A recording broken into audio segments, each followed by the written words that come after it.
Расымен де барлық мақтау Аллаға тән. Жалғыз оны ғана мақтаймыз, және бір өзінен ғана жәрдем тілейміз. Жан дүниелеріміздің жамандықтарынан, істеп қойған істеріміздің кесірінен оған сыйынамыз. Ол кімді тура жолға салса, оны адастырушы жоқ. Ал кімді адастырса, оны тура жолға салушы жоқ. Алладан басқа Құдай жоқтығына куәлік береміз, және де Мұхаммед оның құлы, әрі елшісі екендігіне куәлік береміз. Сондай-ақ ардақты пайғамбарымызға Аллах Тағаланың салауатын, сәлемін, рахмын, берекелерін тілейміз. Және де оның әулетіне, сахабаларына, және де солардың жолымен, ихсанмен ергендерге. Ассаламу алейкум ва рахматуллахи ва баракату. Құрметті жамағат, Аллах Тағала баршамызға пайдалы білім нәсіп етсін. Біз сіздермен Сахих әл-Бухари жинағының иман кітабының тәлім тәрбиесіндеміз. 13-ші хадиске келіп тоқтаған болатынбыз. Алла Тағаланың сәттілігін тілей отырып, осы хадистен жалғастырамыз. Ан Анас радиаллаху анху, Алла разы болсын, Анастан, анин нәби саллаллаху алейхи салам, пайғамбарымыздан жеткізген хадисінде қоля айтты. Ла ю'мину ахадукум, ешкім сендерден иман келтіре алмайды. Яғни бұл мұъмин, иман келтірген қауымға айтылып отқан хадис. Әркім өзінің бойындағы кейбір амалдармен менде бәрі дұрыс деген ойдан сақтануы үшін. Ешкім сендерден иман келтіре алмайды. Хатта юхибба ли ахихи ма юхиббу ли нафсихи. Өзі үшін жақсы көрген нәрсені бауырына да жақсы көрмейінше. Бұл хадисті пайғамбарымыздан жеткізген Анас бұл ансарлық сахаба. Пайғамбарымыз саллаллаху алейхи вассалам Меккеден Мединаға хижрат жасаған кезде 10 жаста болатын. Анасы Умму Сулейм. Ол сахаби әйелдің, Алла разы болсын, ерекшелейтін бір қасиеті, пайғамбарымыз қатысқан жихадтардың ешбіреуінен қалмаған. Сондай батыл, ер жүрек әйел болған. Тіпті анау Хунайн шайқасында 12.000 жауынгер Хунайн жорығына шығып, сол кезде дұшпандар тұтқиылдан әртүрлі тәсілдерін ұйымдастырып шабуыл жасаған кезде 12.000 сахаба қашқан кезі болған. Сол кезде пайғамбарымыздың қасында қашпаған адамдардың бірі осы Умму Сулейм болады. Умму Сулейм осы Анастың анасы. Күйеуі Малик ибн Надр деген кісі исламға дейін жахилиет дәуірінде өмірден осып кеткен. Оның ағасы, немесе Умму Сулеймнің қайын ағасы, Анас ибн Надр деген хазраждық, ансарлық сахаба, хазраж руынан болған, Ухуд шайқасында қаза табады. Ухуд шайқасында еш мызғымай аяғына дейін тұрып берген, 71-ден кей жерден жарақат алып, сол 70 шейіттердің біреуі сол кісі болған. Сол Анастың атымен байланысты Умму Сулейм осы бала дүниеге келген кезде сол Анастың атын қойған. Пайғамбарымыз саллаллаху алейхи вассалам Мединаға көшіп келген кезінде Умму Сулейм өзінің баласының тәрбиесін өте болашағына қатты көңіл бөлгені соншалық, адамдар әртүрлі бір сый-сияпаттар беріп, неше түрлі нәрсесін беріп жатқан кезде пайғамбарымыз саллаллаху алейхи вассаламға ол кісі келіп айтады: осы адамдардың сізге көрсетіп жатқан құрметтері, сый-сияпаттары, менде ондай бере алатын нәрсе жоқ. Алайда мен осы баламды сіздің қызметіңізге сыйладым дейді. Сөйтіп сол күннен бастап Анас пайғамбарымыздың қасында қызметші болады, 10 жылдай. Пайғамбарымыз саллаллаху алейхи вассалам өмірден озғанша. Пайғамбарымыз саллаллаху алейхи вассалам өмірден озған кезде 20 жаста болған. Мен ондай мұғалімді көрмедім деп айтатын. Пайғамбарымыз саллаллаху алейхи вассалам сияқты қанша балалық жасамсам да туф деген сөзді айтқан емес дейді маған, ешқашан. Сондай-ақ бір нәрсені істе дейді, мен оны істемей қаламын. Неге істемедің деп айтқан емес дейді. Бір нәрсені істеме дейді, мен оны істеп қоямын. Неге істедің деп айтпаған дейді. Сондай-ақ маған дұға қылатын дейді. Я Аллахым, осы Анастың ғұмырын ұзақ қыла көр, мал дүниесін көбейте көр, сондай-ақ күллі берген нәрсеңе береке бере көр. Шынымен де ол дұға орындалды. Анас ибн Малик ғұмыры өте ұзақ сахаба болды. Ол хижраның 93-ші жылына дейін өмір сүрді. Омардың кезінде Иракқа қарай қоныс аударады. Басра деген қалада, сол жақта қайтыс болады. Балаларының саны жаңа дұғадан кейін жалпы риуаяттарда келген бойынша 80-ге жеткен дейді ұлдың саны. 2 қызы болған, мал дүниесі өте көп болған, ғұмырын Алла Тағала береке берген, өмірінің соңғы жылына дейін тек ең соңғы жылында ораза ұстай алмай қалған, өте қатты әлсіреп, сырқаттап, өмірінің барлығында Рамазан айының оразасын ұстап, ең соңғы дүниеден озарынан 1 жыл қалған кезде оразаға шамасы келмей 60 міскінді үлкен қазанға тамақ пісіріп, оразасын солай төлеген. Осы 2200-ден астам хадис жеткізген пайғамбарымыз саллаллаху алейхи вассаламнан. Біршама хадистер осы Бухариде келген, Муслимде келген, екеуі бірдей теңесетін хадистері бар. Сондай-ақ ұқсамайтын хадистері бар екі кітапта. Басқа да Сунан кітаптарында хадистері өте көп. Міне осы пайғамбарымыз саллаллаху алейхи вассаламның қасында анасы деген осындай бала болған. Бұл жердің өзінен сабақ алатын нәрсеміз, шамаларыңыз келгенше балаларыңызды өзіңіздікі қылмаңыз. Алланыкі, елшісінікі қылыңыз. Шама келгенше жақында қасыңызға ұстап еркелете бермеңіз. Білім жолында білім үйретіңіз. Жастық шағының бәрін ертең бір 18-неге жеткен кезде өзі бір қандай саланы таңдаса да, сол саланың іргетасын қалап үлгеріңіз. Алланыкі, елшісінікі болатындай сол салада. Құр еркелетіп қасыңызда ұстап отыра бермеңіз. Жаңағы анасының анасынан осындай нәрсені үйренсек болады. Балаға кішкентай күннен 10 жасынан әкеп тастады ма, сондай жастан баланы өмірдің тәрбиесіне беріңіз. Өмірдің түрлі сынақтарына, тәрбиесіне, өз қасыңызда көп ұстай бермеңіз. Бәлкім сізден көп жақсы нәрсені үйрене алмайтын да шығар ол. Сондықтан да иншалла қазір енді бұл пайғамбарымыздың орнын ойнап тұрған бір медресе болады. Сол жерде бір ұстаздар болады, сол жақта өздері түнгі намаздары болады, араб тілін оқиды, Құран жаттайды деген бір жақсы, ортасы жақсы бір жерге қарай жіберіп қойсаңыз баланы. Құдай қаласа бұл өзіңіз дүниеңізге де, ақыретіңізге де үлкен пайда жасайсыз ол баладан. Баланы Алла Тағала сізге бірінші орында сол үшін ғана берген. Алланыкі қылуыңыз. Сол кезде ол сіздікі де болады, елдікі де болады, байисыз сол бала арқылы, дүниеде де, ақыретте де. Міне сол анасының жеткізіп атқан хадисінде пайғамбарымыз саллаллаху алейхи вассалам айтып жатыр: сендердің ешбіреулерің иман келтіре алмайды.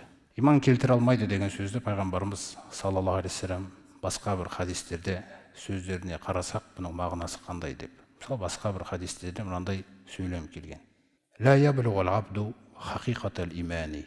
Құл иманның ақиқатына жете алмайды деп.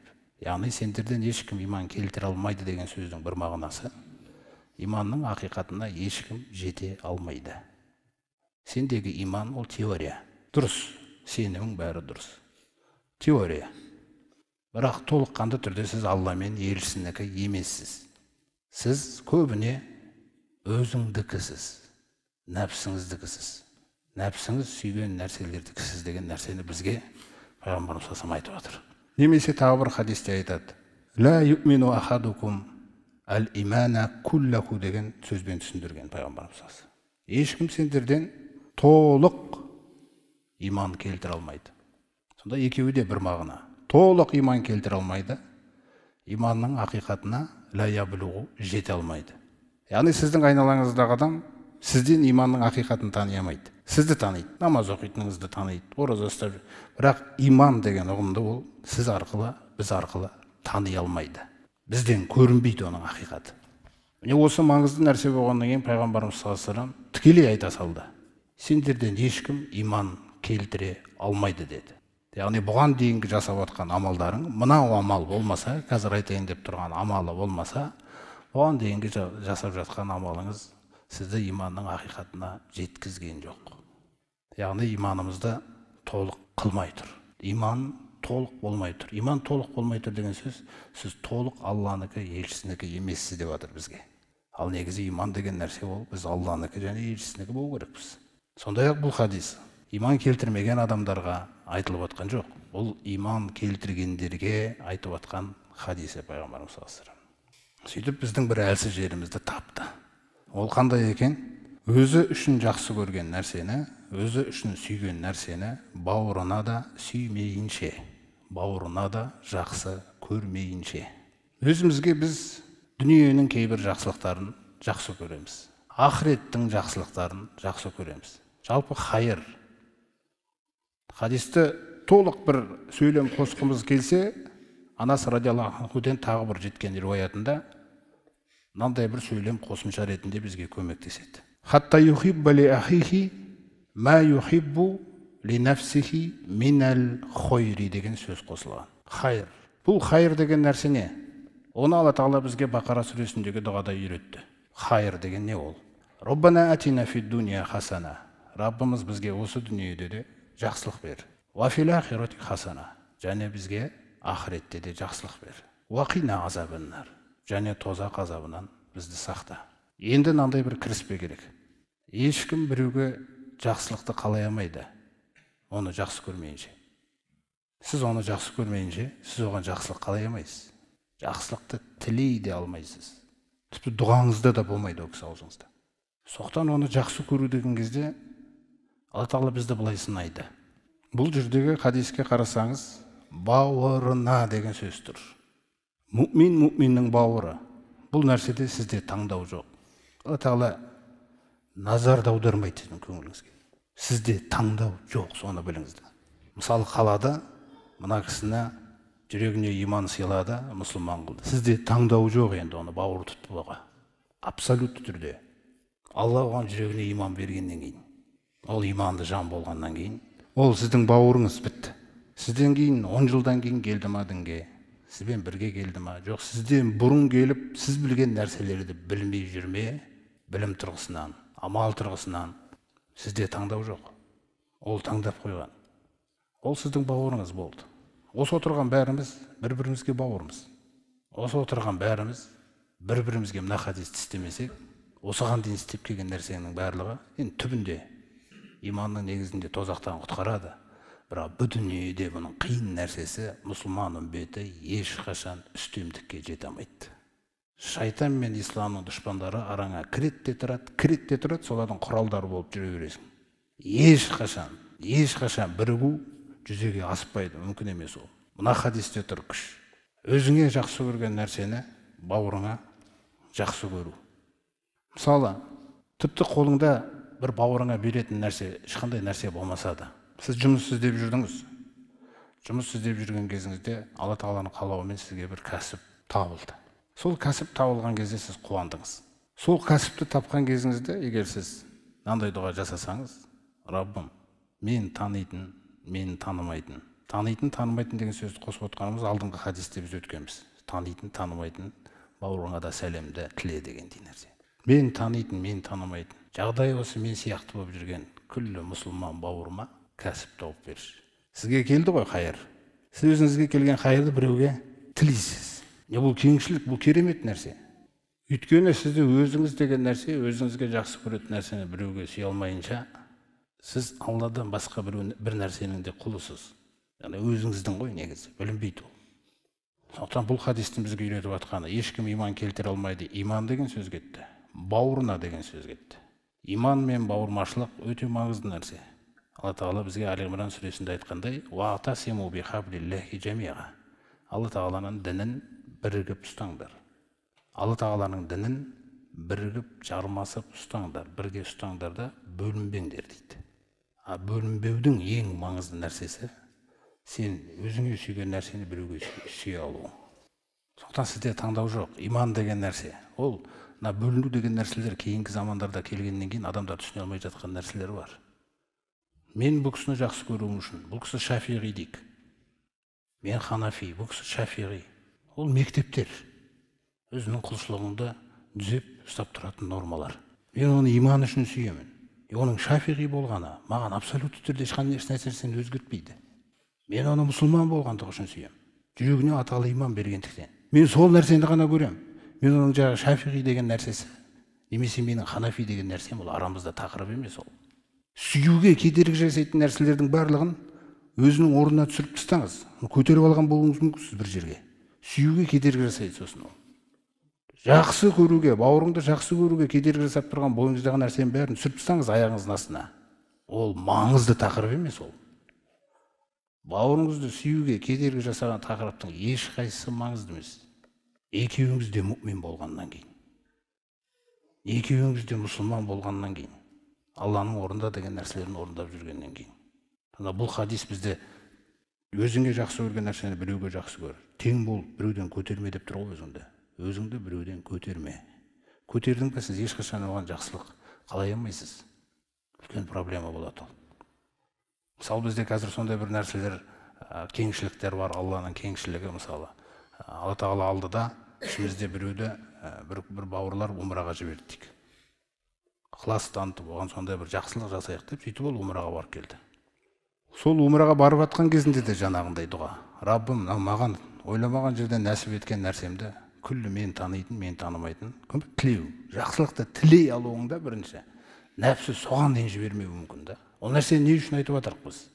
Өйткені мысалы Ибрахим алейхиссалам, Алла Тағала оны халил дәрежесіне көтерді. Қаншалаған сынақтармен сынады, қаншалаған имтихандар, Алланың небір бұйрықтары, тыйымдары, күллісін орындап жатыр Ибрахим алейхиссалам. Есіңізге алыңыз Құраннан, мысалы, ва изибтала Ибрахима роббуху. Сол бір кез Ибрахимді Раббысы бикалиматин өзінің бұйрықтарымен сынаған еді. Бірінен соң бір бұйрықтар. Фәатаммахунна. Сол кезде Ибрахим ол бұйрықтардың күллісін кемеліне жеткізіп орындады. Сонда Алланың бағасы қаула инни жаилука линнаси имама. Шынымен де мен сені адамдарға тура жолдың жетекшісі қыламын, өнегесі қыламын. Сол кезде Ибрахимді қараңыз. Автоматты түрде істеу керек мына қасиет. Ва мин зуррияти. Ұрпағымның ішінен де қылшы. Алданып қалмайды, өзіне беріліп отыр. Ұрпағымның ішінен де қылшы. Сізге берді ма? Бірден тілеңіз оны біреуге. Ол керемет нәрсе. Сосын сіз жаңа умраға барып келгеннен кейін күндердің бір күні тағы біреу келіп сізге умраға сізді бір жіберсек деп барып келесің ба деген кезде сол кезде айтыңыз. Егер ренжімесеңіз, ана біреу бауырымызды жіберсек бола ма? Сол көптен бері сол нәрсені Алласына тілеп жүргенін байқадым мен деп. Әрине деген нәрсе кету керек. Өйткені бір жақсылығыңды біреуге қарай бұра берме. Біз бәріміз бірдейміз. Бірдей қара бәріне. Ойлама, мына кісіге жақсылық жасасам сауабы көп болады деп. Көрдіңіз ғой. Сондықтан жаңағы кісіні жіберіңіз енді. Бұндай амалдар қоғамда жүзеге асу үшін жақсы көру деген нәрсе жүзеге асу керек. Діндегі көп ақида мәселесінде болсын, фиқ мәселесінде болған қайшылықтар суытып тастаған, бір-бірін адамдар жақсы көре алмайды. Белгілі жақсы көру үшін ол сенің тақырыбыңды қабылдау керек. Жақсы көру үшін ол сен жақсы көрген ғалымды да жақсы көру керек. Ондай шарт қойма, Алла мен елшісінің арасына кірістірме ешкімді, қандай шейх болса да ол. Ешкімді кірістірме. Олар ешқайсы гарантия бола алмайды қияметте. Ешкім білмейді не болатынын, қай ғалым қияметте не болатынын онымен. Пайғамбарымыз саллаллаху алейхи айтып отыр, мен білмеймін, менімен не істелгелі тұрған. Ондай дәрежеде қатты көтерме ешкімді. Олар да қаламаған ол нәрсені. Сондықтан да мына бір-бірімізді сүюде Алла мен елшісінің арасында бізде еш нәрсе бөгет болмау керек. Тіпті пайғамбарымыз саллаллаху алейхи вассаламның өзін таухид мәселесін үйреткен кезде Алла Тағала ва иза саалака ибади анни. Қараңыз, егер құлдарым сенен мен жайында сұраса, көп аяттарда кез келген сұрақта Алла Тағала пайғамбарымызға айт оларға деген аятты түсіретін. Айт оларға. Мына жерде қараңыз, егер құлдарым сенен мен жайында сұраса, айт деген сөз жоқ. Пайғамбар бұлай тұра тұр дейді. Фәинни қорибун деп өзі сөйлеген. Мен жақынмын. Бір-біріңе жақын болуға кедергі жасаған нәрселердің барлығы жақсылық емес. Ол мұъмин мен мұсылман мен кәпірлердің арасында бірікпейтін нәрсе бар. Міне сол жерде ғана істеледі ол нәрселер.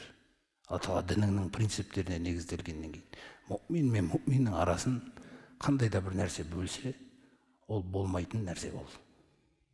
Сондықтан да бұл нәпсі Алла Тағала сізге берілгеннен кейін өзің Алланыкі болуың керек толық. Соған пайғамбар саллаллаху бізді шығару үшін осы нәрсені айтып отыр. Ешкім сендерден иман келтіре алмайды. Бауырына сүйген нәрсені өзіне де сүйе алмайынша. Осы дүниедегі байланысты істер болсын, ақыреттік істер болсын. Күллі нәрсені бір-бірімізге жақсы көру керекпіз. Өзіңе жақсы көрген нәрсені біреуге де жақсы көру керекпіз. Мысалы, сіз біреуді кешіре алмай жүрсіз. Қалар ма едіңіз сіз? Біреудің сізді кешіре алмайтын. Біздің барлығымыз түбінде Алла тағаланың бізді кешіруіне мұқтаж болып тұрған жандарымыз. Біз білмейміз қалай болатын жағдай. Бізде үміт бар Алланың рахымына деген. Бірақ шындап келген кезде сен білмейсің ғой әлі. Бірақ сен сүйесің ғой Алланың сізді кешіруін. Өзіңе жақсы көрген нәрсені Алланың кешіруін. Сен біреуге жақсы көре алмай тұрсың ғой.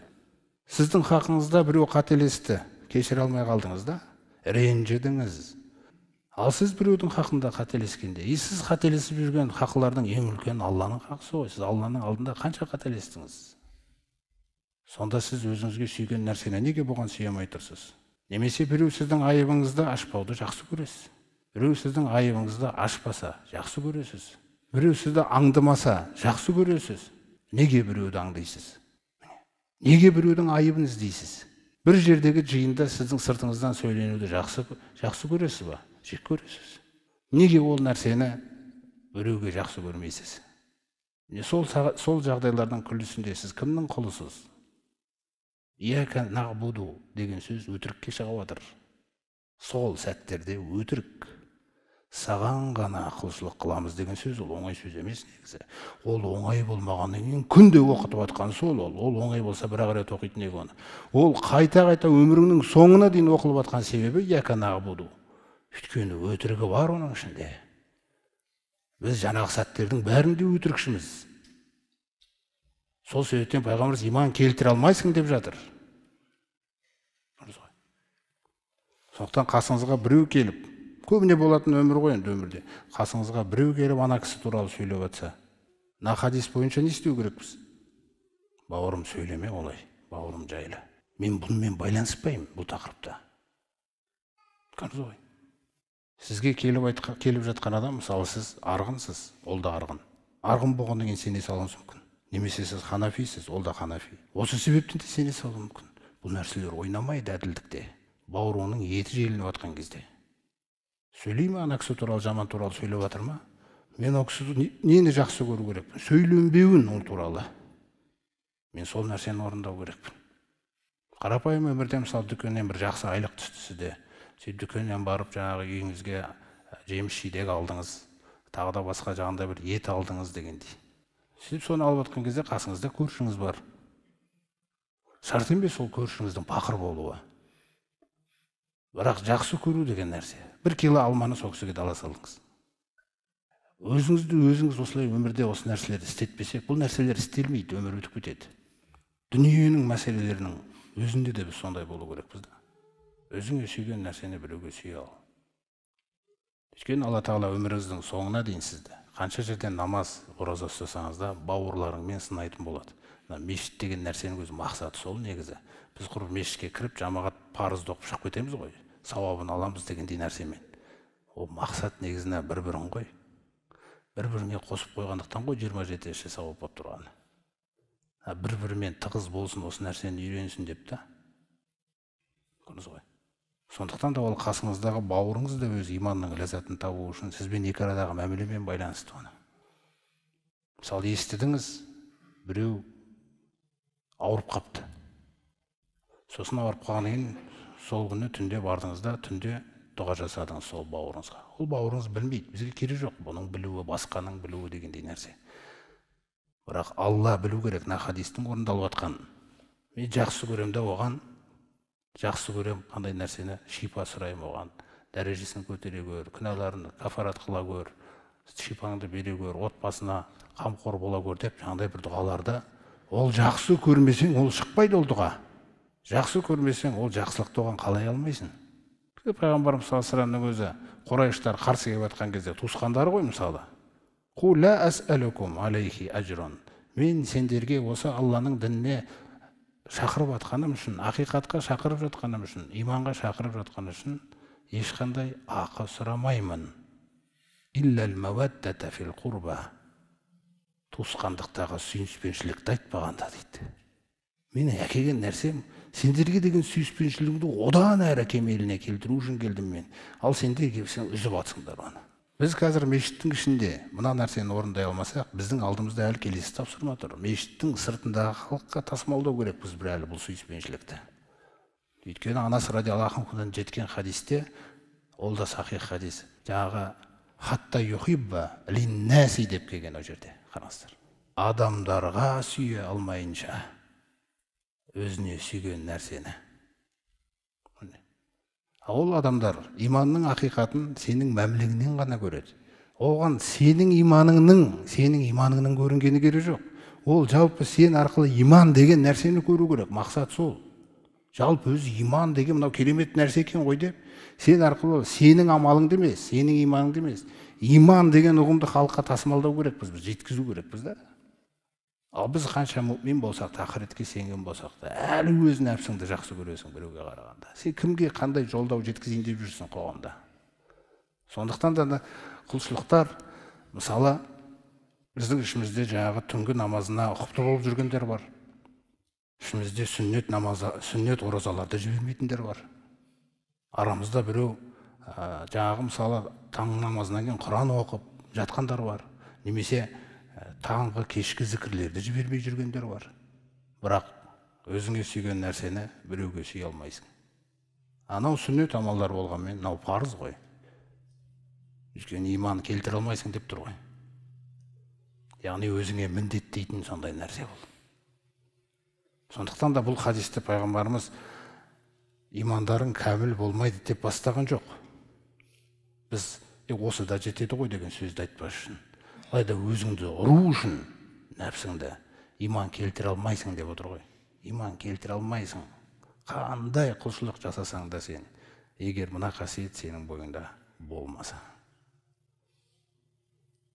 Сондықтан бір-бірімізді біз жақсы көру керекпіз. Ол үшін кіріспе мағынасында кеше алдыңғы хадисте Алла не айтты мысалы?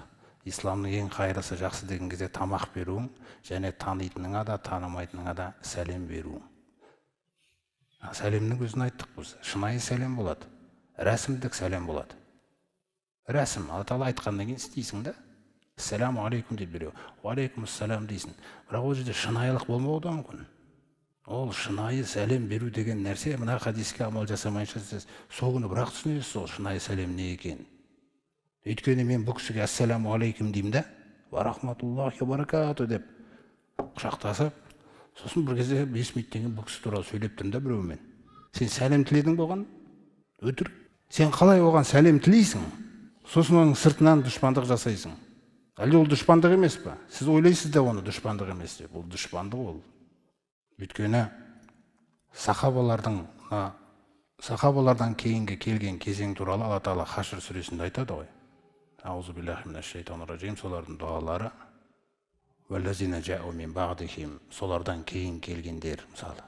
Яқулуна роббана ғфир лана ва ли ихванина аллазина сабақуна бил иман. Қарсы мәртебені қалай істедік? Біздің күнәларымызды Раббымыз кешір, және бізден бұрын, осы дінде бізден алдын озғандардың күнәларын кешір. Қараңыз, көкірек қандай таза. Яғни біздің көкіректеріміздің бәріміз сахабаларға, ансарларға таза. Өйткені сіз олармен мәміледе болған жоқсыз. Мәміледе болсаңыз, қисық мінездерде шығуы мүмкін деген нәрсе бар. Ол таза, солай ұсталынады ол. Соқтан дұғада көрдіңіз бе қалай жасалып жатыр оларда? Бізден бұрын дінде озғандарды кешіре көр. Енді өз замандағы мүминдерге қалай айтады? Вала таджал фи қулубина ғиллан лиллазина аману. Мына өз заманымдағы мүминдерге қарай біздің көкірегімізде кірбеңдік жасамашы. Ғил деген не ол? Ғил деген нәрсе көре алмау. Басына бір бақ келген кезде, мысалы, пәленше умраға барып тұрса, ішіңде бір түрлі нәрсе отыр. Тахаджуд оққансың да түнде. Көкіректе бір дұрыс болмай тұр. Яғни сол дұрыс емес сөзің кейде былай шығып тағылады. Енді кім бармай жатыр умраға? Көрдіңіз бе қалай шығып жатыр? Немесе пәленше осындай бір жақсылыққа жетіпті десе, оған да дұрыс қарай алмайсың. Ішіңде бір көре алмаушылықтың, немесе сондай бір өшпенділік бар оған. Реніш. Ғил деген, реніш деген нәрсе де ғилға кіреді. Реніш бар да ішіңде. Көңілің толмайды. Неге ол деген нәрсе де бар. Ол ғалым боласың ба, кім боласың, ол қарамайды, ол кірбеңде отырып алады жүріп. Ол жаңағы мына хадистердің рухымен ғана кетеді ол. Адам өзін өзі сол нәрседе тәрбиелегісі келген кезде ғана. Сонда олар айтып жатыр, бізге мүминдерге қатысты біздің жүрегімізде сондай бір жек көру, өшпенділік тұту, көңіл толмау, ренжу, назы жағдай. Сол нәрсені жасамашы дейді жүрегімізде, қараңыз. Сосын сол дұғалары қандай есімдермен аяқталады Алла Тағаланың? Раббана иннака рауфур рахим. Раббым, сен өте жұмсақсың ғой. Не болды бізге сонша деген нәрсе жатыр. Сен рахымдысың ғой. Мен сенен сондай жұмсақтық пен рахымдықты өзіме күтемін. И соны өзім біреуге жасай алмай жатырмын. Раббым, сен жұмсартпасаң мына жүректі, мына жүрек жағдай қиын болып отыр мынау. Біреудің қуанышына қуана алмасаң, ол ғил, жаңағы аяттағы кірбеңдік бар жүректе. Біреудің жақсылығы жаман, біреу сүрініп қалған кезде соған қинала алмасаңыз, ол да сол. Өйткені бұл хадистің ғұламалар бізге түсіндірген кезде, өзіңе жақсы көрген нәрсені біреуге жақсы көрмейінше дегені, өзіңе жек көрген нәрсені біреуге де жек көрмейінше деген екінші мағынасы бар. Өзіңе тозақты жек көресің ғой. Ал енді біреуге дінді көп түсінбегендіктен, мысалы сырттағы халыққа байланысты, дінді көп түсінбегенден кейін ол діннен бейхабар. Діннен бейхабар болғаннан кейін өзі үшін жақсы көрген нәрсені біреуге де жақсы көретін адам ешқашан қоғамда жаңағыдай мысалы кәпір, немесе мұнафық, немесе жаңағыдай мүшрик, немесе бидағатшы деген сөздерді айтпаңыз. Ол өзіңді көтеріп тастадың болды. Сен үкім беретін тақырыпқа кеттің, сенен ешкімді сүйе алмайсың. Сенің өз талғамың басталды. Мына адам кетіп қалдық біз. Сондықтан пайғамбарымыз саллаллаху алейхи жеткізуші болды. Ол жеткізді. Үкімді Алла Тағала өзі айтып отырды Құранда. Әлгі кәпірлер, әлгі пасықтар деген нәрсе. Бірақ ол сіз айтпайсыз ол нәрсені.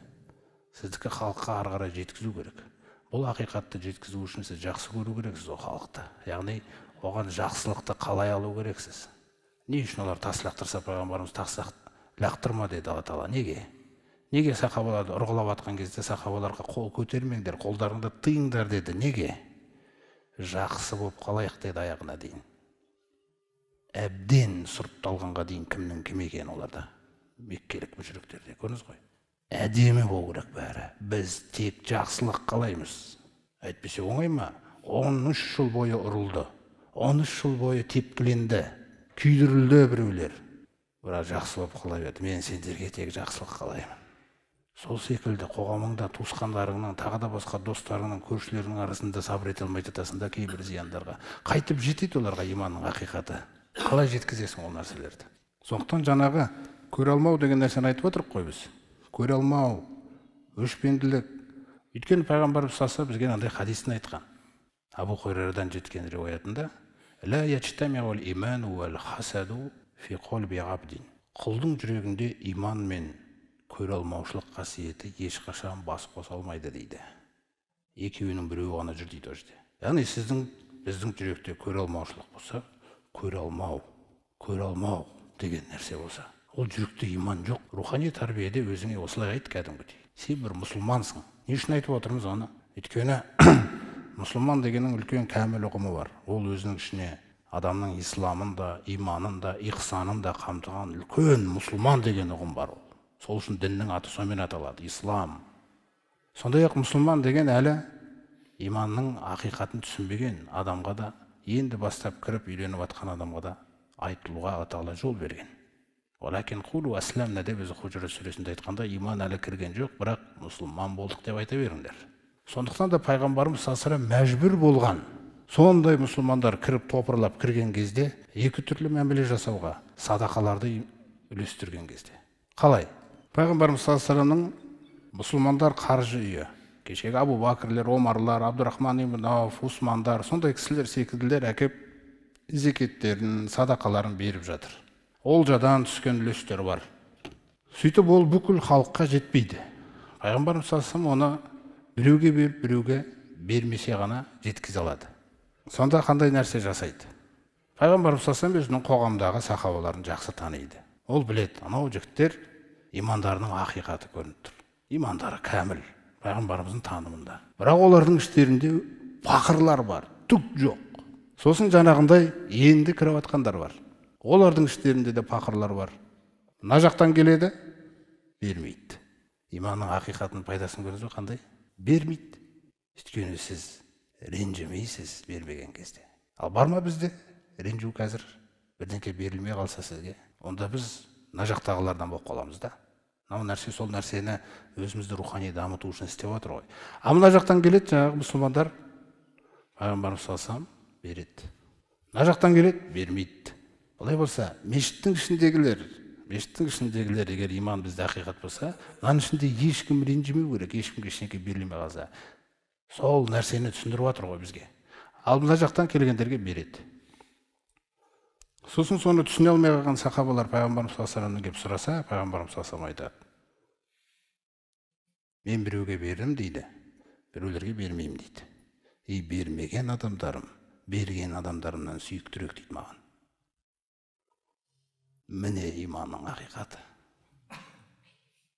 Соқтан тіпті мынау зекет, садақа деген нәрселер қазір осы мешіттің ішіндегілерге емес, ана сырттағыларды намазға тарту үшін берілсе, онда ана мешіттің ішінде иман орнады деген. Егер мешіттің ішінде жалобылар, шағымдар, реніштер көп болса, ол біз әлі жеткен жоқпыз ол. Біз проблемамыз әлі. Дұрыс тәрбиеленбей жатқан, тәрбиеге көнбей жатқан құнарсыз жеріміз. Алла қанша Құран аяттан, сүннеттен құйса да, құнарсыз, әрең тәрбиеленіп жатқан бір міндетсінгендей Аллаға. Ал жаңағы ансарларды қараңыз енді. Ол ансарлар Мединаға қабылдаған кезде ол ансарлардың барлығы бай болған жоқ. Іштеріндегі жаңағындай бір саудагерлері ғана болмаса. Өздеріңізді көріп тұрсыз ғой, сахабалардың өмірін оқыған кезде. Кімде дәулет болды десеңіз, сол Абу Бакр, мысалы, Омар дейік, Осман ибн Аффан дейік, Абдурахман ибн Ауф дейік, мысалы. Бұл тоқтайсың ғой ары қарай. Тағы бір екеуін терсең тердің. Сонда қалғандардың жағдайы. Сол ансарлар, мұхажирлер Меккеге көшіп келген кезде, Мединаға қоныс аударып келген кезде, мына хадистің иісі шығады, мысалы, өзіңіз ойлаңыз. Өздеріне сүйген нәрсені оларға сүю. Яғни өздерінде не бар еді? Егер қаласаңыз, міне менің үйіме келіп тұр. Қаласаңыз, мен малымның жартысын саған берейін. Малын сүйеді, берейін малымның жартысын. Ойлаңыз, ол оны беріп атқандар байлар емес, мысалы. Ол сүйгендер, оған дәлел қараңыз, Әл-Хашр сүресінде. Юхиббуна мен хаджара илейхим. Қараңыз, өздеріне қоныс аударып келгендерді сүйеді. Ол онымен мүлде байланыста болмаған ғой ешқашан. Екеуінің арасында бизнестік байланыс жоқ. Екеуінің арасында рулық байланыс жоқ.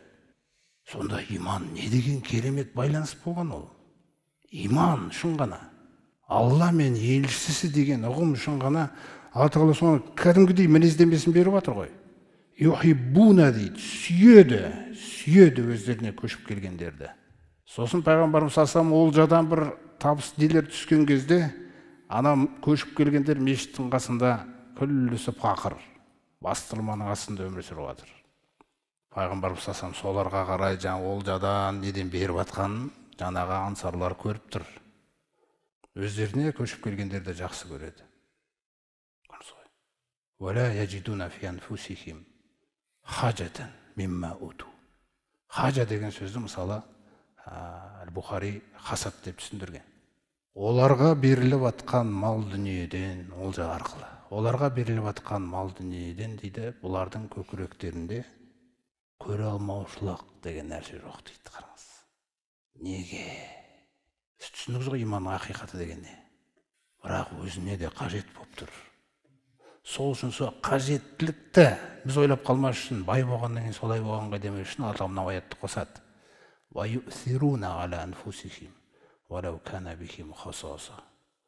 Өздері сондай қатты мұқтаж бола тұра, ол қайырдың соларда болуын артық көрді дейді. Негізі мына хадис, өзіңе сүйген нәрсені бауырыңа сүю деген нәрсе. Олар келген кезде, өздеріне сүйген нәрсені бұларға сүйген кезде, Алла Тағала осы махаббатқа береке бергені соншалық, мына хадистен асып кетті. Қандай нәрсеге дегенде, өзі мұқтаж бола тұра, бұл қайыр ода болсын деді. Қарас, сода болсын. Бауырмашылық осылай қалыптасқан оларда. Басқа нәрсе бауырмашылықты жасай алмайды. Сол қалыптаспас үшін көптеген қайшылықтарды исламның дұшпандары сыртта сол қайшылықтар кеңінен таралып, тамырын терең жайсын деп отыр мұсылмандардың арасында. Бір-бірін сүйе алмас үшін ешқашан. Сүюге кедергі жасайтын нәрселер. Сүюге кедергі жасайтын бәрін алып тастаңыз. Кемшіліксіз мұсылмандар болмайды. Білімі аз мұсылман деген нәрсе мүмкін емес. Міндетті түрде болады. Қателігі, күнә жасап жүретін нәрседегі дейін нәрселерден. Сен ойлағандай болмайды қоғам, ешқашан. Сен ол нәрсені өзіңше бүйтіп, өзіңе берілген тақуалықпен таразы қылма. Алла Тағала рахымдылықты өзіне жазған. Сенен сұрамайды да, біреуді кешіре ме, қалай істейді. Сен жағаласпа бұл нәрседе үкіммен. Сен жағаласуың сол махаббатыңда көрініп тұр, біреуді сүйе алмай жүргеніңде да. Сен біреуді сүйе алмай жүргеннен кейін сенің махаббатың керек пе ол Аллаға? Сенің махаббатыңа қарап өзіңді сүйесің де болды, сонымен таусылады өміріңді. Сондықтан құлшылық мәселелер, мысалы кез келген осы бауырыңыздың бір қажеттілігі болуы мүмкін. Біреуге қазір біреуде бір қарыз мәселесінде қиналып жүр. Біреуде бір мұң бар, шешу керек, шешілмей жатыр бір проблема, уайым бар біреуде. Біреудің қарны аш болуы мүмкін. Әртүрлі жағдай бар. 27 сауап үшін мешіттік жинағанда сізге сол нәрсені аңдысын деген айыптарын емес. Кімнің қарны аш, кімнің баласы көп жетпей жатыр бірдеңкесі, кімде қарыз бар. Сосын шарт емес сізде өзіңізде ақша болуы. Бірақ сіз сондай бір адамға кездесіп қалуыңыз мүмкін, сіз ақшасы бар. Ол айту мүмкін бір бар ма көмектесетін кісілер дегендей нәрсе. Шарт емес қайырымдылық қорын ашуыңыз ол үшін. Бұл нәрсені ақырын ғана істеп жүре берсеңіз де болады. Сондай шама келгенше. Бұл не үшін айтып отырмын? Бұл жақсы көресің де олардың да қуанышты болуын сіз секілді. Сен бай емессің, бірақ өзің секілді қанағатты болуын, сол қанағатқа жететіндей оларға да сондай бір жағдайларды жақсы көресің. Мысалы пайғамбар салсам, мынандай бір хадисінде бір кісі келіп сұрайды ол кісіден. Я Расулалла, я Аллах Тағаланың елшісі. Айюн наси ахаббу илалла. Адамдардың іштерінде Аллаға ең сүйіктісі кім? Ва айюл аъмали ахаббу илалла. Және амалдардың Аллаға ең сүйіктісі қайсысы дегендей нәрсе. Сонда пайғамбарымыз саллаллаху алейхи ва саллям үлкен маңызды нәрсені сол жерде айтады. Ахаббу наси илаллахи. Адамдардың Аллаға ең сүйіктісі анфаухум линнаси. Адамдарға ең пайдалысы. Соқтан ешқашан Аллаға пайдалы бола алмаймыз. Өзіңе сүйген нәрсені ең төменгі сатысы бұл. Біреуге сүйіп бастамайынша. Сенен мүлде қоғамға пайда жоқ. Сол пайда жоқ болғаннан кейін иманның ақиқаты сіз арқылы танылмайды. Туысқандарыңның арасында да. Олар просто біледі, мынау намаз оқиды, мынау Құран жаттап жүр, ол ораза ұстайды. Бірақ сенен пайда жоқ. Не мұңына сізден пайда тауып көрген емес. Не қарызына, не басқасына, не көмірі түсетін кезде сізді көрген емес ол.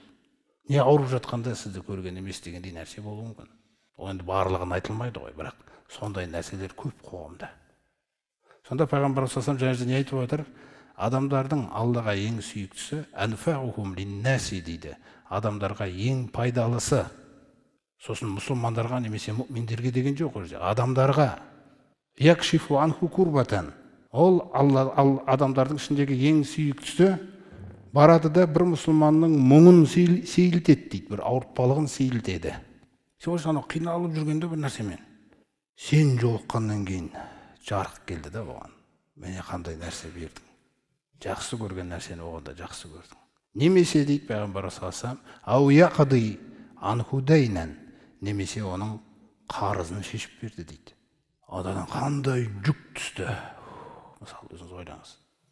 Ол қарызды шешу үшін тіпті Алла Тағала зекеттің өзінің бір секторын соған қойды емес пе, қарызға батқандар деп. Ол Алланың жақсы көрген амалында тұрған нәрсе ғой, өзіңіз ойлаңыз. Исламның интересінде тұрған нәрсе. Сен сол нәрсеге айналысып кеттің да. Бір адамдікі болса да. Немесе одан аштықты қайтардың. Қарны аш еді оның. Тойдырып кеттің. Сосын да сөзді қараңыз, хадисін немен аяқтайды.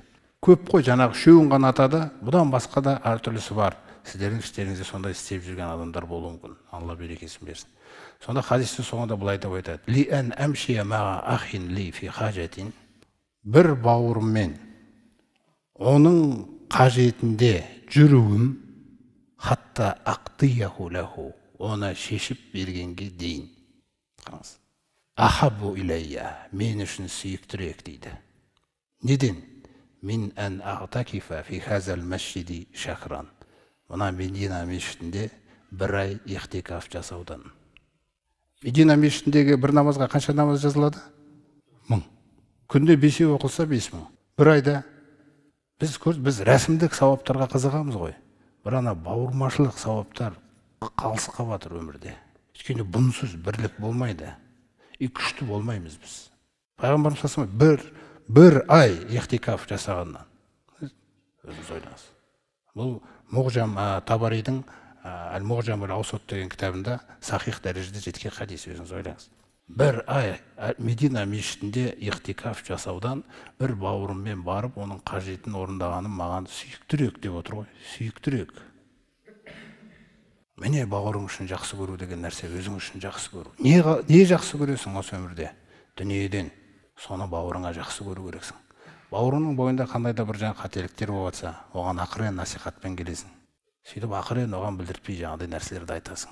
Кеше бір оқиға оқыдым, бір хадисті оқыдым дегендей нәрсемен келіп, емдегің келсе солай емдейсің. Бұл жақсы көруің ғой. Оның бойында белгілі бір жақсы қасиеттердің болуын сүйесің да. Өзіңнің бойыңда болғандай. Сенде тәжірибе бар. Бәлкім сен сол нәрседе үйрендің, білесің бұл нәрсемен қалай күресу керектігін. Содан бауырыңа пайдалы боласың. Бұл жерде рухани тұрғыдан ба? Ақыл айту тұрғысынан ба? Насихат тұрғысынан ба? Жоқ, дүниелік жаңағындай бір нәрселерді беру тұрғысынан ба? Қай тұрғыдан болсын, өзіңе жақсы көрген нәрсені бауырыңа жақсы көру керексің. Ақырет деген мәселе де сол. Ақырет, тозақ деген нәрсе жәннаттың алдында тұрған нәрсе. Ешкім тозақтан құтылмайынша жәннатқа кіре алмайды. Тозақтан құтылуды өзің үшін жақсы көргендей бауырыңа да жақсы көресің. Насихат сол мағынада айтылады оған. Насихат оны жаңа бір айыптау үшін де, қателігін табу үшін де емес. Біліңіз, кез келген қателеспейтін жаңағындай адам жоқ қой. Қателесетін адамның қасында отыруды үйреніңіз. Тіпті ол үлкен күнә жасап қойса да, жүрегіңе сый алсын сол күнәсімен де. Сен оны сыйдыра алмасаң, сен қайтып сыясың Алланың рахымына. Не үшін сыйдыру керек сізді Алла Тағала? Өздеріңіз білесіздер ғана бір жас жігітке пайғамбарымыз саллаллаху алейхи алдында, күллі сахабалардың алдында мен зина жасауға рұқсат етіңізші деген кезде, адамдар көп нәрсені түсінбегеннен кейін пайғамбардың қасында бұлай неге айтасың дегендей, біздің ішімізде де, біздің бүкіл мұсылмандар сондай қоғамда, мешіттің ішінде. Намазға кішкене кешігіп қалсақ, ана жерде біреу айтуы мүмкін, қашан оқимыз деп та. Чувство жоқ бізде бір-бірімізді жақсы көретін. Рәсіммен, ол таразыңа келді ма, келмеді ма, жібересің да бір сөзді. Ондай болмайды ғой. Олардың күллісі, не айтып тұрсың деп маған бүйтіп, жағадан жазағаныңызда қоя беріңдер ана дейді. Сөйтіп сондай ниетте тұрған адам, оның ең хайырлысы ол жігітке жететін жігіт жоқ, қай тұрғыдан? Ол ішіндегі нәрсесін алып шықты ғой қоғамның алдына. Ол ауруын алып шықты ғой, Алланың елшісі деп тұр ғой. Сондықтан да ол пайғамбарымыз саллаллаху алейхи вассалам көрсетті мәмілені, жақсы көруді. Маған қарай келсін деді. Ойлаңыз, жаңағындай ой ойлап тұрған адам пайғамбарға жақындау керек қой, біздің түсінігімізде жақындауға хақысы жоқ. Сөйтіп ол келеді, қасына тізесіне тигізіп отырғызып, әдемі түрде осы нәрсені қалайсың ба? Біреу, яғни жақсы көресің ба осы нәрсені деп айтады. Жақсы көресің ба осы сен жақсы көріп тұрған күнәні біреу сенің тәтеңе қаласа? Жоқ. Жақсы көресің ба біреу сенің әпкеңе? Жоқ. Сол секілді адамдар да жақсы көрмейді. Сенің олардың туысқан әйелдеріне осылай ниет қылуыңда. Ол бір 5-ақ минут пайғамбарымыз саллаллаху алейхи вассалам әдемі сөйлесті, махаббатпен, рахымына, қасына жақындатып, күнәсімен, жаңағыдай ойында тұрған нәрсесімен, мысалы. Болды. Ешқашан бұл ойға жақындамаймын деген жігіт кетіп бара жатыр ғой. Көкірегін қағып пайғамбарымыз саллаллаху алейхи вассалам, ұятты мүшесін қорғай көр, көкірегін таза қыла көр деп. Сондықтан кейде жаңағы жақсы көру деген нәрсе болса, проблемалар шешіледі. Біз ойлаймыз, айқайлап, ұрсып, айыбын айтып деген нәрселермен түсіндіреміз деген нәрсе. Өзіңізге Алланың қандай мәміле жасауын сүйесіз, немесе өзіңізге қоғам тарапынан, адамдар тарапынан қандай мәміле жасалуын сүйесіз. Мысалы, сол нәрсені әрбір мұсылманға сүйіңіз. Ол оның хақысы, сенің мойныңдағы міндет бұл. Есіңізде болсын. Сондықтан да біреуді жақсы көруге ең маңызды бірінші нәрсе, Сәлемді шынайылау керек. Сәлем шынайылықпен өту керек. Шынайы сәлем да, шын жан дүниеңнен келіп жатқан нәрсе мысалы. Не үшін өткенде мысалы рұқсатсыз үйлерге кірмеңдер дегендей. Хатта тәстәнису. Мысалы рұқсат алмайынша дейді Алла Тағала. Бірақ ол рұқсат алмайынша деген нәрсе негізі тәстәзину болса түсінікті болатын еді. Алла Тағала ол жерде рұқсаттың жан дүниелеріндегі рұқсатын алмайынша деп жатыр. Бәлкім ол сен есік қағып кіріп келген кезде кіріңіз деуі мүмкін. Енді не істейді енді, мұсылман ғой, Алладан қорқады дегенде. Бірақ ішкі дүниесі дайын емес еді, үйінде бір проблема болыпты ма? Жан дүниесімен рұқсат бермейінше. Әйелдеріңнің мақырын жемеңдер, өздерің берген.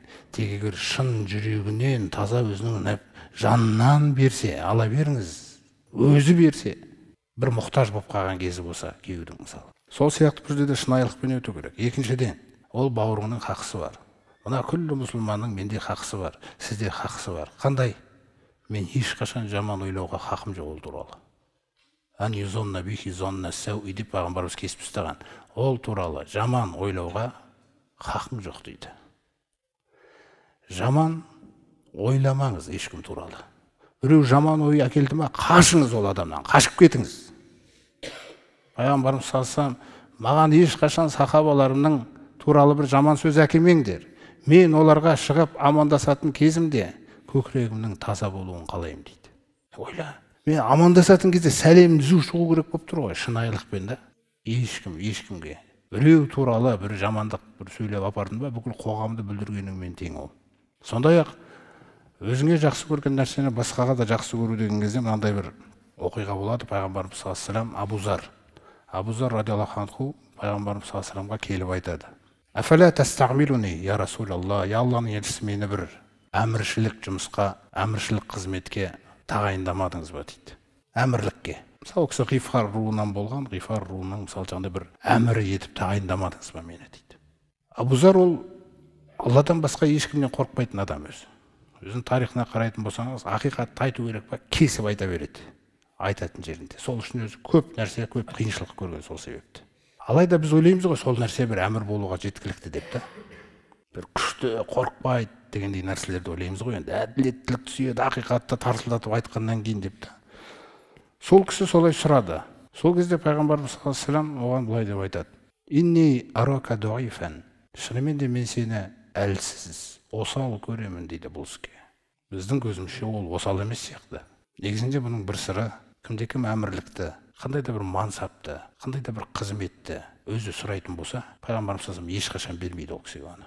Өзі соған қарай ұмтылып жүрген адамға сұрап бермейді. Халық өзі ол ойламаған жерден таңдап жүрсе, ол Алланың қалағаны. Сонда айтады, мен сені шынымен де әлсіз көремін дейді бұл іске.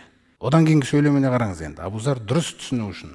Абузар бұл нәрсемен сұрап келген кезде біз ойлаймыз ғой, мысалы, біз сондай бір нәрсені сұрап барғанда бізге беріледі деп. Пайғамбарымыз саллаллаху алейхи вассалам қандай шындықты, ақиқатты турасынан айтып отыр. Сен шынымен де бұл іске осалсың дейді, дуиф, әлсізсің дейді. Одан кейінгі сөйлеміне назар аударайық. Ва инни ухиббу лака ма ухиббу ли нафси. Мен өзім үшін нені сүйсем, ей Абузар, соны сен үшін де сүйемін дейді. Қарас. Мен сенің орныңда болсам, ешқашан сұрамас едім дейді ол нәрсені. Абузар, мен саған айтайын дейді. Вала тааммаранна ала снайни. Халық түгіл, екі адамның үстіне әмірші болма дейді сен.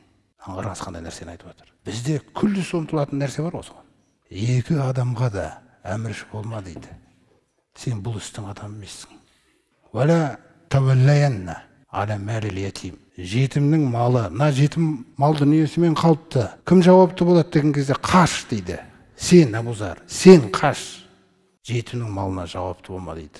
Қарас қандай нәрсені айтып жатыр. Ва иннака аманатун. Расымен де бұл аманат, ей Абузар. Ва иннака яумал қиямати хизюн ва надаматун. Шынымен де бұл қиямет күні сондай қорлық, масқаралық, және ол сондай өкініш болады дейді. Илля мен ахазаха бихаққиха. Кім оны лайықты ұстай алатын адамды ғана айтпағанда. Сол секілді біз ата-аналар балаларды аламыз да баланы ана жаққа да жібереміз, мынаған да жібереміз, шеше береміз да. Ол саланың адамы болмауы мүмкін ол, ешқашан. Әркім өзінің орнына түссе ғана қоғамда түзулік табылады. Лайықты емес адам лайықты жерге кетіп, лайықтысы басқа жаққа кететін болса, ол жүйеленбейді еш нәрсе. Оның барлығы біз бір-бірімізді дұрыс сүйе алмағандықтан, біз бір-бірімізді дұрыс сүйе алатын болсақ, түгел нәрсе өзінің орнына түсетін еді да. Не сол үшін сіз бір жұмысқа лайықты болмасаңыз, сол жұмыстан сізді қайтарып қалса біреу, лайықты болмағандықтан, ол сізге өзі үшін жақсы көрген нәрсені жақсы көрді деген нәрсемен. Яғни қай нәрсе осыған кіреді тіпті. Сондықтан жан, нәпсі, мысалы айтайық, мүминдікі болсын, ол біле бермейді көп нәрсені. Мысалы жаңа Роббана атина фид дуния хасана деген, Раббымыз бізге дүниеде жақсылық берші деген кезде. Мысалы біздің біреуімізге бір мансап ұсынылса, осындай жұмыс бар, осындай айлық аласың, осындай боласың дегендей нәрселер айтылып жатса, мен оны жақсылық деп ұсынылып жатқан айлығына несіне байланысты ойлауым мүмкін. Бірақ бұл мен үшін жақсылық болмауы мүмкін. Мысалы истихара деген нәрсе сол үшін оқылады. Хайырлысы қайсысы Раббым, мен нәпсіме әдемі келді. Солай айту керек Аллаға дұғада. Нәпсіме өте әдемі келіп тұр, я Раббым, мынау нәрсе. Бірақ сенің алдыңда қайсысы қайырлы? Егер мынау қайырсыз десең, мен бас тартам, дайынмын деген нәрсеге дейін болу керек. Сондықтан бізден талап етілетін нәрсе, өзіңе сүйген нәрсені бауырыңа да сүю керексің. Өміріңде қай нәрсе болмасын, қаншалаған амал жасасаңыз да, өзіңіз ертеңгі күндерден бастап жаңағыдай бір жақсы жетістікке жетіп жатқан болсаң да, соны бауырларыңа тіле.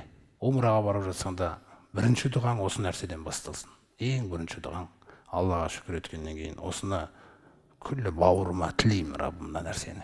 Бір жақсы сезім нәсіп етіп жіберсе де Алла Тағала, сондай бір рухани сезім нәсіп етіп жіберді ма, мысалы айтайық. Түнгі намазда сондай бір нәрсе берді ма Алла Тағала, мысалы. Бір дұғаңыз қабыл болды ма, өзіңіз енді біреуге айтпайсыз ғой, бірақ Алла Тағалаға жаңағы Раббым осы нәрсені күллі бауырыма тілеймін. Қай жақсылық келеді, дүниеден бір жақсылық беріле ма, мысалы. Мысалы мектепте, медреседе қазір балалар оқып жатыр. Біреуге Алла Тағала артықшылық берген, тез үйренеді сабақты. Тез ұғады, біреу ұға жатыр. Сонда жаңағы ұғатын бала, ұға алмай жатқан балаға қарап, Раббым, маған берген нәрсеңді не бұдан да артық қылып, мына бауырыма берші. Бізде ондай дұғалар да жасалмаса, қалай болады ол? Сол медресенің өзінің іргесіне сондай дұғалар жиі жасалады. Осы бауырыма берші дейсіз. Бір дұғамен бітпейді одан кейін. Сізге ол артықшылық берілді ғой. Енді сол балаға көмектесесіз. Сабақтан кейін кел, бағана түсінбей қалған жерлерің бар ма? Түсінбей қалған жерлер бар ма? Бар. Келіңдер бәрің. Міне сүю деген нәрсе қандай. Бір жерде жұмыс істеп жатсыз, қолыңызға жаңадан бір жұмыскер келді. Мейірімділік танытып, қорықпай үйреніп кетесің. Жүрші, ана жерде көрсетіп жіберейін. Наны былай істейсің, наны былай істей бересің. Өзіңе қандай нәрсе, өзің қалай үйрендің кезінде, өзің үшін қалай жақсы көрілді, соған сол мәмілелерді жақсы көр. Әркімге үйрет. Алла Тағала қандай қасиет берді сізге? Мысалы, ерекшелік. Сол қасиетті жаңағы бауырларыңа көмектесу үшін берген. Олардан бір ерекше болып жүрсін деп емес те, соларға пайдалы болсын деп берген. Мал дүние берсе де сол. Мал дүние берсе де сол біреуге көмектесіп тұрсын деп берген. Сөйтіп ақыретің үшінде сол адамдардың көңілдеріне бір қуаныш сыйлай алу үшін. Сондықтан айналаңдағы мұсылман сен арқылы қуанатын болса, сен ең жақсысың, ең жақсырақсың. Пайғамбар мысалы екі бауыр туралы өзін айтқанда, саллаллаху алейхи вассалам, иза тахаббаснани филлахи, егер де екі мүмин бір-бірін Алла үшін жақсы көрсе дейді. Ахаббухума илаллахи ашаддухума хуббан ли сахибихи. Сол екеуінің Аллаға ең сүйіктісі, қараңыз енді. Осы екеуінің Аллаға ең сүйіктісі сүю тұрғысынан ең күштісі дейді. Екеуі де бір-бірін сүйеді, бірақ мынау күштірек, мынау Аллаға сүйіктірек. Ауырмашылық деген контакт қой ол. Ол байланыс. Иман ғой өткен байланыстырып тұрған иман. Ауырып қалды ма, қасындасың. Қиналды ма, қасындасың. Шарт емес оның қасында, сен бағана айтып отыр қой. Мен ақшам жоқ қой, қайтып көмектесемін. Сен жүрегің болу керек, жүрегің қасында болу керек. Қиыншылық кезінде қалайсың ғой біреудің қасыңнан табылуын. Олай болса, ол қиналған кезде қасынан табыла қал. Аллаға көмектесетін. Бірақ бауырмашылық, ол қинаған кезде де Алла Тағала оны көмексіз қалдырмайды, оған береді күндердің бір күні жәрдемін. Бірақ сол жәрдем келгенге дейін Алла сезімдерді сынайды. Естеріңізде ғой, өздеріңіз білетін хадис, Алла Тағала хадисул құдсиде қиямет күні бір құлынан сұрайтындығы, осындай мен ауырған кезде келмедің ғой дегендей. Сен әлемдердің Раббысың ғой. Яғни біз солай айтамыз ғой енді. Сен әлемдердің Раббысың ғой. Біз ақидада олай үйретілмеген еді бізге. Сен пәксің ғой. Қалай деген нәрсемен айтпайсың ғой, дұрыс па? Ол айтады солай, әлемдердің Раббысың ғой, сен ауырмайсың ғой деп. осындай бір құлым ауырған, егер де сен оның қасына барғанда мені табар едің дейді. Ол не үшін ауырды? Сені сынау үшін. Қасына барасың ба, бармайсың ба? Өйткені саған үлкен сауап жазғалы тұрған еді. Жоқ болдық, жоқ сауап. Ол ауырды, жазылды, болды. Сындақ өзінің мерзімімен өзінің жаңа тапсырмасын орындап кете береді.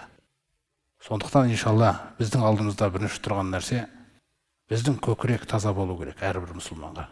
Мүлде жаман ой жақындатпаңыз. Жамандық естімеңіз, қашыңыз. Бұл бірінші нәрсе. Өйткені бұнсыз біз сүйе алмаймыз. Одан кейін кез келген бауырыңызға өзіңізге сүйген нәрсені сүюді үйреніңіз.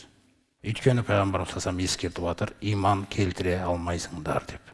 Мысалы, жәннатқа кіргізетін амалдар намаз, жәннатқа кіргізетін амал. Тағы да басқа жаңағындай садақа зекет беріп жатқаныңыз, Рамазан айының оразасы жәннатқа кіргізетін амалдар дейді. Бірақ енді таңғаласыз да, осылардың біреуін атамайды. Қазіргі хадисінде, өздеріңіз білетін, көп еститін хадис. Және ол хадисті антпен бастайды. Вәлләзи нәфси биядихи. Мен жаным қолында болғанмен ант етемін дейді. Ла тадхулул жәнната дейді. Қараңыздар. Жәннатқа кіре алмайсыңдар. Міне, осылай басталады хадис. Иман келтірмейінше. Вәлә туъмину. Иман келтіре алмайсыңдар. Хатта тахаббу. Бір-бірлеріңді сүймейінше. Міне.